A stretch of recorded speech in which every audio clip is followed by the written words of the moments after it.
আসসালামু আলাইকুম এভরিওয়ান। আজকে আমি নিয়ে এসেছি ডালের বড়া রেসিপি। তো চলুন শুরু করা যাক। তো এর জন্য আমি 1 কাপ খেসারি ডালকে আগের থেকে ভিজিয়ে রেখেছিলাম। এরপর 3টি কাঁচামরিচ এবং পরিমাণ মতো লবণের সাথে ভালোভাবে বেটে নিয়েছি।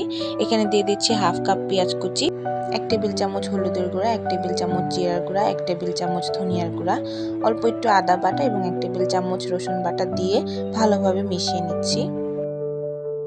এখন ফ্লেভারের জন্য দিয়ে দিচ্ছি অল্প একটু ধনিয়া পাতা কুচি। এরপর চুলায় প্যান বসিয়ে দিয়ে দিচ্ছি হাফ কাপ সয়াবিন তেল।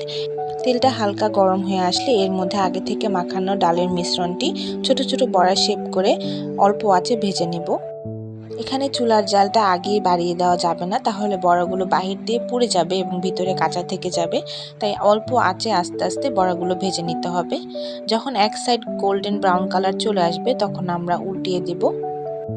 এরপর 2 সাইডই গোল্ডেন ব্রাউন কালার হওয়া পর্যন্ত ভালোভাবে ভেজে নেব। এমনভাবে ভাজতে হবে যাতে ভিতরে কাঁচা না থাকে এবং বাহিরেও সুন্দর ক্রিস্পি হয়। যখন আমাদের মন মতো কালার চলে আসবে এরপর আমরা বড়াগুলো একটি একটি করে উঠিয়ে নেব। তো এই তো হয়ে গেল আমাদের পারফেক্ট এবং ক্রিস্পি ডালের বড়া রেসিপি। ভাত হোক বা পোলাও, এই বড়া আপনাকে কখনোই ডিসঅ্যাপয়েন্ট করবে না।